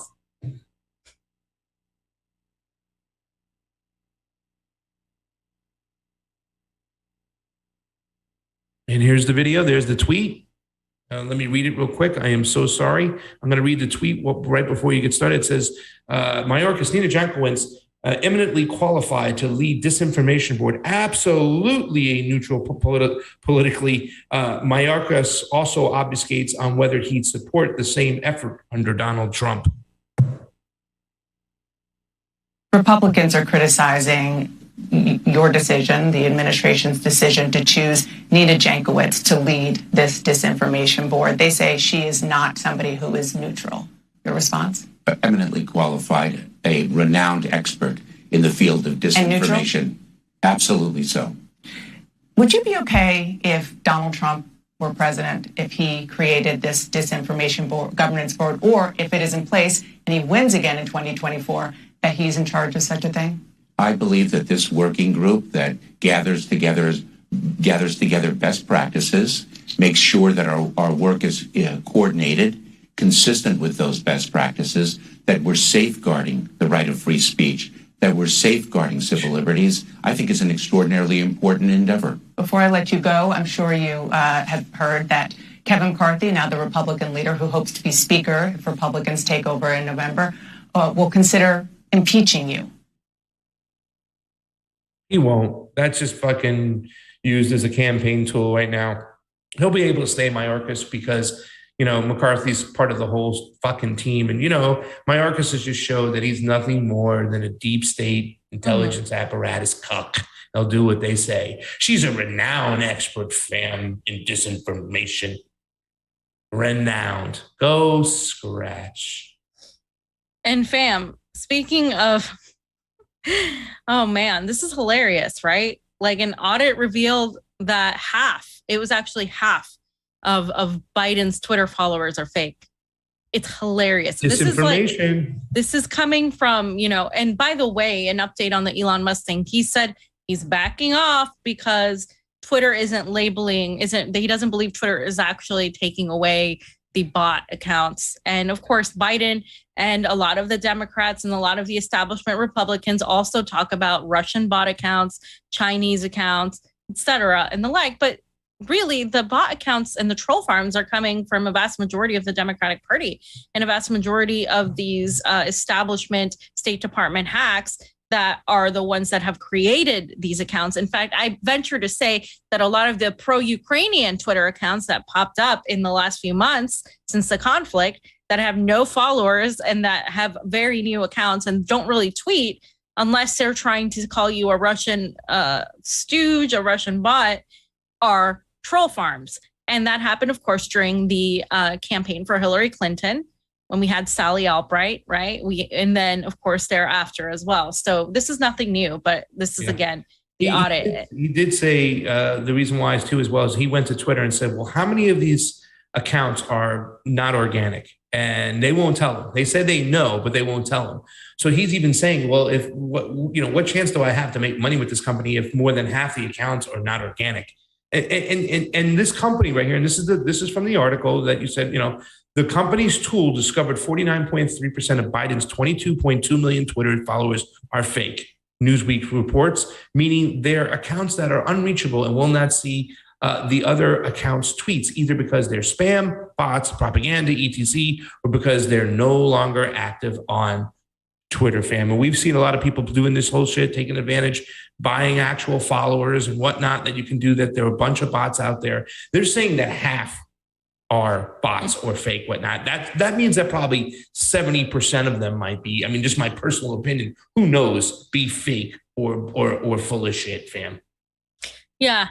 And again, also when this started happening, a lot of AOC's followers too were looked to be bots as well. There's a lot of that going on the Democratic, and I'm not saying Republicans don't do it, but I'm saying it's definitely bigger on that end as well. And think about it, fam. How much can you censor speech now? Excuse me. How much can you censor speech when you can prop up your voice right over here, your narrative, whatnot, fake bots? Okay, look at all these people, because it's just a mental thing.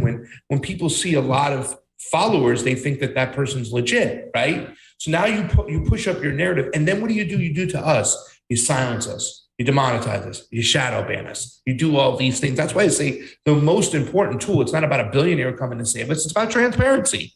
It's about transparency. And I don't even know why we fucking even use Twitter anymore. This is a good reason why we shouldn't even goddamn use the fucking thing. I mean, yes, I still think you can kind of maneuver around the waters and get your message across. You've certainly done that. Steve is doing an amazing job. Nico's done that. The whole MCSE network. Even as one of the guys with one of the least amount of followers, I think I've done a halfway decent job for not even paying attention to it. But I mean, the fact that half of them are fake, you can control the narrative. You can control your propaganda. So you just, you up your end and you lower the other end, the truth tellers, the dissenters, and now you've got a strong control of propaganda and media right out there. And then you can get whatever message you want out across. That's the tools, that's the tactics, that's what they're doing.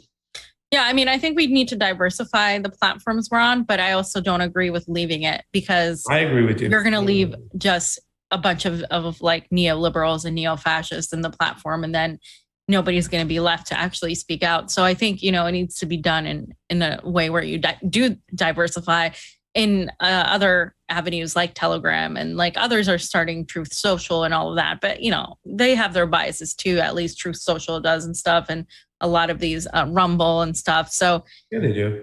It is what it is. But fam, how about we go over this and then we go to Super Raised? Sure, if you like, but we do only have 88 thumbs up and 138 people in the chat in Rockfin. So if you can hit the thumbs up, and thank you to all the people who are on YouTube as well. We love you. Not forgetting about you, fam. Dive right into it. Right. So guys, this is an extremely important section because like I said, nobody has really gone over this that I've seen besides maybe like 2 other channels that usually go over this kind of thing. So this is the Russian Ministry of Defense has been looking at a plethora of documents they got from the Ukrainian biolabs that have admittedly been funded by the United States and have done research in bioweapons. And this is, of course, what the U.S. is accusing preemptively Russia of doing, is having a preemptive sort of biochemical or bioweapon attack on Ukraine. And so this is extremely telling because they've continued to analyze these documents, and basically the NATO allies are also involved in this. This isn't just the United States. We're talking about Poland. We're talking about Germany.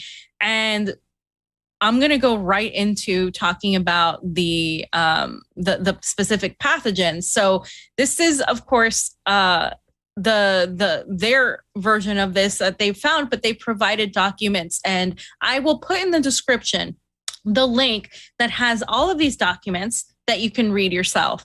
And I got this from their Telegram because this isn't allowed on the vast majority of social media. And I normally do a thread, but I haven't had time. So let's just go over it now. So as a result of this special military operation on the territory of Ukraine, facts of work with the specified pathogens, which are potential agents of biological weapons, have been revealed. At the same time, it was noted that Ukraine had sent a request to the manufacturing company regarding the possibility of equipping the Bayraktar drones with aerosol equipment.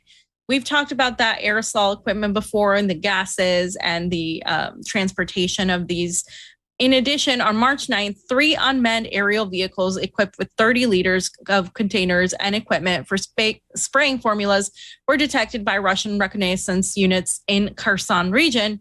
At the end of April 10th, more were found near Kharkov. And they have previously, of course, talked about this, provided the U.S. coordination of biological laboratories and research institutes in Ukraine. The analysis, the preliminary analysis, suggests that Ukraine is essentially, to put it bluntly, a testing ground for the development of biological weapons components and the testing of new samples of pharmaceuticals. The Russian Ministry of Defense was able to clarify some of this, and it should be noted that the ideologues of U.S. military biological activities in Ukraine are the leaders of the Democratic Party. So here Russia is singling out specifically leaders of the Democratic Party for their involvement through the U.S. executive branch. A legislative framework for funding military biological biomedical research directly from the federal budget was formed. Funds were raised under state guarantees from NGOs controlled by the Democratic Party leadership, including the investment funds of the Clintons, the Rockefellers, Soros, and Biden. The scheme involves major pharmaceutical companies, including Pfizer, Moderna, Merck, and the U.S. military-affiliated company Gilead. U.S. experts are working to test new medicines that circumvent international safety standards. As a result, Western companies are seriously reducing the cost of research programs and gaining a significant competitive advantage. So this is, of course, a money-making scheme on one end. And they name the Clintons, the Rockefeller, Soros, and Biden, because as we've seen with the ties, we saw this in the Hunter Biden laptop with Meta Biota. We've seen the money ties to the various orgs and the NGOs that were created. So the involvement of controlled non-governmental biotechnological organizations and the increase in their revenues allows the leaders of the Democratic Party to generate additional campaign finance and hide its distribution. In other words, the Democratic Party is doing fundraising via these type of research revenues. And apart from the U.S. pharmaceutical companies and the Pentagon contractors, Ukrainian state agencies are also involved in military bioweapons activities. And the main task is to conceal illegal activities, conduct field and clinical trials, and provide necessary biomaterial. So in the first picture that I'm showing, you guys can see the chart they have laid out, the pharmaceutical corporations, big pharma, including Pfizer, including Merck, including Moderna. You guys can see the organized executive branch and academic centers with the Department of State, the U.S. Department of Defense, all of that. And then the ideologues, you have Obama, you have Biden, you have Clinton, and you have George Soros, and they're connected, of course, to these organizations. And then you have the allocation of the budget, which is the sponsors, foundations, and non-governmental organizations like the Soros Fund, et cetera. And then you have the executors in Ukraine. So these companies that are directly tied to Ukraine, the U.S. Embassy in Ukraine is an example of one, and how that is transferred to the U.S. Armed Forces, which is also connected to the pharmaceutical corporations, which is then, it's a whole big circle, right? It goes to the politicians to secure profits, financial support for election campaigns. So it's this whole just symbiotic relationship in the system that works, where entities in government are supported by the politicians, which are supported by other budget allocating organizations, which are then supported by the executive organizations in Ukraine, which are then supported by big pharma, which are then supported by politicians, and so on and so forth. And of course, the military is involved in that as well. Anything to say on that thus far? Keep going, fam. I got a bunch of notes at the end.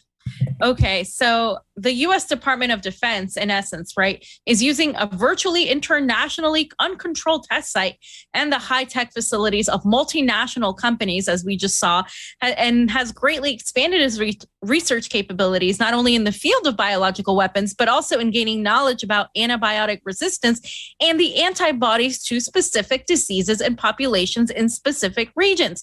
So when we were talking, and we mentioned this before, where there were reports of Ukrainian labs experimenting on specifically genetic components of Russian populations and specific populations, that is exactly what the evidence that they've seen has unveiled. And that is an extremely interesting aspect of this. Of course, I'm only reading what the Russian Ministry of Defense has uncovered, because in going to these biolabs and through this conflict between Russia and Ukraine, they've uncovered a lot of this that they weren't necessarily 100% aware of, but they have been revealing that this has been happening for a long time. And again, it should be noted that the US isn't the only one, but also a number of its NATO allies are implementing their military biological projects in Ukraine. And the German government is an example of it, of course. And they decided to launch a national biosafety program independent of Washington, D.C. in 2013. So again, this is like 9 years ago. 12 countries, including Ukraine, are involved in that program. On the German side of the program, the institutions involved are the Institute for Armed Forces of Microbiology in Munich, the Robert Koch Institute in Berlin, the Loeffler Institute in Greifswald, and the Nocht Institute for Tropical Medicine in Hamburg. And the new documents that they've seen reveal that between 2016 and 2019 alone, 3,500 blood serum samples of citizens living in 25 regions of Ukraine were taken by military epidemiologists from the Bundeswehr Microbiology Institute. And so obviously this confirms the military involvement of Germany in this whole thing. And also Poland is another country, NATO nation, that is also involved in this. And it was through the participation of the Institute of Veterinary Medicine in Poland, aimed at assessing the epidemiological threats and spread of rabies virus in Ukraine. And that was confirmed as well. They say characteristically, the research in question was carried out jointly with the US-based Battelle Institute, a key contractor for the Pentagon. So the Pentagon was involved in this exchange with in Poland. And by the way, this is sounding extremely like 28 days later, zombie rabies virus in Ukraine. What does the rabies virus have to do? What type of experiment would you be conducting? Using the veterinary medicine, yes, but obviously that is, we know that animals are used before humans, right? And so to me, that's really weird and really scary and really like zombie-like that they've been doing this. And, this has been happening for a long time. And a lot of these organizations have been around for a while. And you guys can see this graph right here on slide 67, the German and Polish military and biological activities. And again, I will post the link in the description to this whole thing, where you can see the many pictures and the many summary of the documents. And these are the documents that Russia has found that pretty much prove that they're collecting samples of individuals in Ukraine, and they're doing these experiments. And it's not the United States only, it's also their NATO allies. So yeah, this is quite insane. And unless I can keep going, unless you have something. You heard your voice. Huh? Look who heard your voice, fam. Gomez. In a little bit, Gomez, in a little bit. Good, fam. Okay, so the next thing is that they've been doing experiments, and specifically, I believe this would constitute a war crime or some sort of attempt to infect a population of people. So they found materials indicating the intentional use of a multi-drug resistant tuberculosis pathogen in 2020 to infect the population of the Slavyanorezhbysky district of the LPR. And the flyers, these flyers, what they did is they got these flyers and they infected the flyers with a tuberculosis agent. And the flyers were made to look like counterfeit currency notes. And they were distributed to minors, to essentially children in the Stepovo village. And they took into account the behavior of children who have a habit of, quote, putting everything in their mouths and taking food with unwashed hands. So they literally put a pathogen and they made it available to children. The results of the bacteriological studies have confirmed the resistance of the isolated bacteria to first and second line anti-TB drugs, meaning that the disease caused by them is much more difficult to treat and the cost of treatment is much higher. So that was a whole other aspect. And according to the conclusion of the Luhansk Republican Sanitary and Epidemiological Station, the contamination of the notes was most likely carried out artificially, as the materials contain extremely dangerous strains of the pathogen and concentrations capable of ensuring infection and development of the tuberculosis process. Tuberculosis isn't a common disease anymore. It was common, a century ago, but here they are. And what are the reasons behind conducting these experiments that the Russians have all the documentation for, in spite of the US State Department denying all of this, right? And according to them, they have also received new information revealing the details of the Pentagon's inhuman experiments on Ukrainian citizens. We've talked about this before.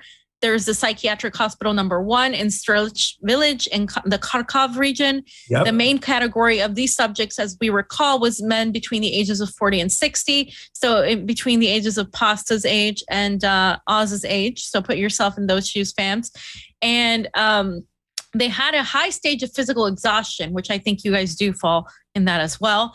And in order to conceal their U.S. affiliation, the biological research experts traveled via third countries, right? So they didn't travel via the obvious countries. They went around and they were able to conceal this. And I will show the photograph of the Florida native Linda Oporto, who was involved in this. And they were conducting, of course, in January of 2020, these foreign nationals were conducting, 2022, were conducting the experiments, and they were evacuated. And an emergency and the equipment and drugs they were using were taken to Western Ukraine. This sounds like X-Files shit. I don't know if you guys have ever seen X-Files, but I've seen the series like twice. And just another fact that you now know about me. And there's like an episode where they like clear everything out. Like they're doing these experiments and they clear everything out. And it's like, oh, well, this doesn't exist. This never happened. That's essentially what they did and what they've been doing to cover their tracks. And this is nothing new, but this is something that's been happening. And as you guys can see on slide 70, you can see the Kharkov Regional Clinical Psychiatric Hospital, which in these hospitals and these laboratories, they were carrying out experiments on mentally ill people. Pasta, I have a trivia question for you. Who also carried out experiments on mentally ill people? Do you remember? The Nazis. Oh, that's right. Oh. So why is the US government funding biomedical and biological and bio experiments and research on specific populations that now we know Russians, specific Ukrainians of a certain age, and of course, mentally ill people? Wouldn't that be something that could be considered, I don't know, Nazi-like and You know why, Mendelian? You know why? Because Nazism never died when we defeated Germany. Operation Paperclip shows you clearly that we took it and we adopted it. And we brought it to use it for our own needs and our own wants. And this is something I keep saying, fam. Like the whole discussion when it comes to COVID, the thing that just really drives me crazy is people are talking about, oh, what's the solution? What can we do? What about this? What about that? Why isn't anybody talking about where it came from And what kind of crazy freaking experiments are they doing behind our backs? And what's to say they won't do it again? This is just fucking nuts. It's bonkers. And we know for a fact, Operation Paperclip, we didn't get rid of them. We took their work and we used it for ourselves. Yep. And this is genetic experimentation. This is experimenting with bioweapons, things that the United States, of course, is already accusing Russia of. They've done themselves. This is what, again, the intelligence apparatus does this all the time. They project onto their quote unquote enemies things they have already done. This is absolutely criminal. And there should be a persecution of those who have committed these experiences. And by far, if there are documents proving this, believe me, that Russia has them. And as we have seen some pictures of them, they're continuing to really harp on this. And I think this is very revealing as to what the perhaps the underlying intentions of the U.S. in this conflict too, and why they're so adamant to continue this conflict, and also perhaps how that is connected to the coronavirus pandemic and possible future pandemics that we may have, as the people involved have, of course, connections to the big pharmaceutical companies, et cetera, and of course the State Department and the military industrial complex. This is why when we talked about the pandemic, we said this is not disconnected. This is all connected. This is part of it. You cannot compartmentalize all of these things and pretend that they're not connected. So they have evidence to that these the destruction of these materials has been occurring, the emergency destruction of these materials. A preliminary analysis of extant documentation indicates the use of Mariupol as a regional center for cholera pathogen collection and certification. Cholera.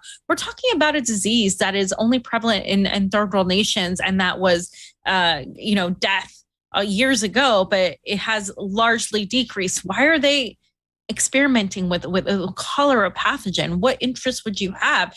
The selected strains were sent to the Public Health Center in Kiev, which is responsible for the shipment of biomaterials to the United States. As you can see from that chart, that's how it works. And these activities have been carried out since 2014, as evidenced by the transfer of the strains. The act of destruction of the pathogen collection dated February 25th, 2022, according to which cholera, tularemia, and anthrax pathogens were handled there, was found in the sanitary and epidemiological laboratory. So this remaining picture is here. You guys can see the analysis of the sanitary, epidemiological, and veterinary laboratories in Mariupol. And they have the pictures. I mean, they're putting the pictures there. They're putting the documents there, and they have proof that they were destroying these microbial cultures right before the conflict in February. So you guys can see that. And again, like I said, I will post the link. And they also have information that these provocations are being prepared, as we mentioned, to accuse the Russian armed forces of using weapons of mass destruction, followed by a Syrian scenario, which we talked to Vanessa Vili about, investigation to fabricate the necessary evidence and assign blame. This is the same type of playbook. The high likelihood of such provocations is confirmed by requests from the Kiev administration for personal skin and respiratory protection equipment that provides protection against toxic chemicals and biological contaminating agents. So the Ukrainian government, right, the Kiev administration has preemptively requested these masks and this equipment for potential toxic chemicals. Why would they do that? Unless they're, they're like planning for something, because Russia has said, we don't have access to this. In fact, the only people that have access to this has been Ukraine and the United States via Ukraine. So the supply to Ukraine of the organophosphorus poisoning antidote raises concerns. In 2020 alone, more than 220,000 ampules of atropine, as well as preparations for special treatment and disinfection, were delivered from the U.S. at the request of the Ukrainian Ministry of Health. So there have been already shipments of this in order to preemptively be prepared for some sort of Russian attempt at a biological or biochemical attack. So to summarize, right, in summary, the gist of this whole thing that can get pretty wonky when you're talking about biological pathogens and the rest, the information obtained confirms that the United States is implementing an offensive military biological program in Ukraine to study the possibility of forming controlled epidemics in specific territories. The special military operation of the Russian armed forces has crossed the U.S. military biological expansion in Ukraine and stopped criminal experiments on civilians. So, in essence, what Russia is saying is that the U.S. is experimenting and has this program through Ukraine. So the Ukraine is doing it, but they're being funded by the United States and these organizations. And of course, other NATO nations are involved. And they're trying to conform these epidemics that they can control. If we were on Rockfin Only, I would tell you everything I think about that, because this is like, this is what I think this whole thing is and has been. But Russia is saying they inadvertently stopped this from happening through uncovering these laboratories, right? And doing this. Well, fam, we got to be careful right now with this segment right here because I know. It just makes me think about what's going on the Azovstal, steel mill that was going on for weeks and down there. Steve and I talked about it this morning, and I know this from, what happens on spy ships or any type of, vessel that, if they come under attack, they get this orders to destroy all the information, to destroy all the evidence and stuff like that. And you can see that they were trying to do this, but it looks like they got a hold of some stuff. And when you talk about the Democrats and, the whole situation, how they use this situation, they were carpetbagging in there for so long. We've talked about it. That fundraising part that you talked about, didn't we point out Adam Schiff and his connections to Igor Pasternak and how he was raising thousands and thousands of dollars here for his reelection bid and money right over there and stuff like that? And boy, fam, the Hunter Biden laptop, is that going to really come into play? Because it's going to show you the money lines. It's going to show you the parallels. And they got caught with their hand in the cookie jar. We've said this for so fucking long. Why aren't we having a conversation of where this goddamn thing came from? And when it happened with Omicron, why didn't we have the conversation again? And what's going to stop them next time for doing it again? This is where we need to be concentrating, Operation Paperclip. Steve introduced it to me. Jason Burmis introduced me. I took a look into it. We had like the Nazi draft where we were taking over these sickos, these motherfuckers who did these experiments on human beings, during the Holocaust and whatnot. And we just took their work and we built upon it. And all these people have their hands in the cookie jar, and we're not doing a goddamn thing. Instead, people are playing team sports and actually thinking that this thing came out of fucking bat soup at a weapon. Ridiculous. But the CDC says vaccines are safe and effective. And yes, that's fine. And that, and COVID was a pandemic and all of that. That's according to the CDC. This is according to the Russian Ministry of Defense. They claim that this is what they found. They have shown documents and pictures. I will leave it for the audience to assess the validity. I will put it in the description. In fact, fam, as you talk, I will put it in the chat as to the exact where they can find this. And then I'll also add it to the description if you want to just start saying goodbye on the Super Race. Let me say this much, ladies and gentlemen. I know you love Gomez here, and so do I. And the best dog for Gomez is in Colombia. Help the Combo Couch get to Colombia to get Gomez good food. Look how beautiful he is, please. Look at him. I want to get Gomez the best food. Help us get to Colombia. Steve, I'm using your dog. If you're exploiting my dog. Well, let me read that. Steve wants a cut. Isn't Gomez beautiful? Gomez, stop licking the microphone. Let me read this here, fam.